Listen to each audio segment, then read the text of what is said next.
ఆ పెళ్ళి అనేది అసలు ఎందుకు చేసుకోవాలంటారు? కళ్యాణాద్భుత గాత్రాయ కామితార్థప్రదాయ చ శ్రీమద్ వెంకటనాథాయ శ్రీనివాసాయ మంగళం.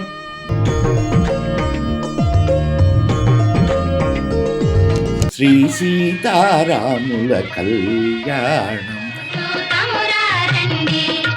ఒక సిస్టమేటిక్ లైఫ్ని లీడ్ చేస్తూ తనతోటి తన భాగస్వామిని కూడా ఒకరి సుఖాన్ని ఒకరు పంచుకుంటూ ముందుకు నడవడం అనే ఒక విధానాన్ని ఏర్పాటు చేశారు. అది వివాహం.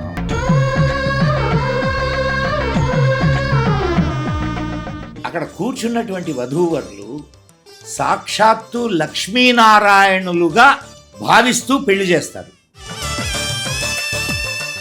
ముందుగా ఏ సాంప్రదాయంలోనైనా ఏ పని చేసినా హిందువులకి మన సనాతన ధర్మంలో ముహూర్తమే ప్రధానం అంటారు. ముహూర్తం బలం ఉన్న ప్రతి పెళ్లి నిలబడట్లేదు, అలాగని ముహూర్త బలం లేని ప్రతి పెళ్లి కూడా ఫెయిల్ అవ్వట్లేదు. అర్ధరాత్రిళ్ళు పెళ్ళిళ్ళు చేస్తున్నారు. మా అర్ధరాత్రిళ్ళు రాక్షసులు చేసుకుంటారు. చచ్చిన తర్వాత తగలేయడానికి కూడా, సూర్యాస్తమయం తర్వాత తగలేయడానికి కూడా ఇది కాదు. అట్లాంటి సమయంలో పెళ్లి చేస్తానంటే ఎంతవరకు కరెక్టు? ఇంకా అట్లాంటి ఏమి నిలబడతాయి? సార్, ఈ మధ్యకాలంలో మనం చూసినట్టయితే మంగళ స్నానాలు కొన్ని అయితే చాలా విచిత్రంగా కూడా జరుగుతున్నాయి. వధూవరులు ఇద్దరు ఒకరి మీద ఒకళ్ళు కూర్చొని. అమ్మ, అసలు పెళ్లి అయ్యేదాకా వరుడు వధువు కలిసే అవకాశమే లేదు. ఇంత కట్నం అడిగారు, వీళ్ళు ఇచ్చారు. ఇద్దరు కలిసి నడవడానికి నువ్వు వ్యాపారం చేస్తావా దాన్ని? ఓయ్, నేను డబ్బులు పోసి కొనుక్కున్నాను. ఓయ్, నిన్ను ఇందాక నీతో మాట్లాడుతూ నాకు తెలుసు నువ్వు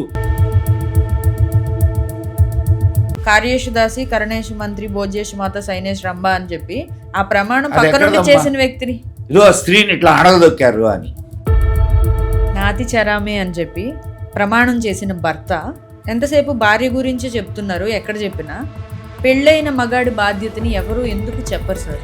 ఎందుకు చెప్పలేదు?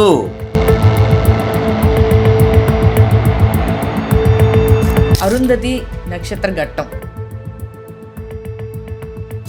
వేద మంత్రాల ప్రాముఖ్యత సార్.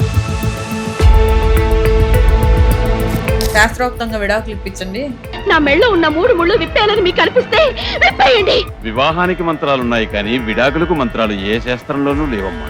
అమ్మా, ఇప్పుడు కూడా నేను యువతను పట్టాను.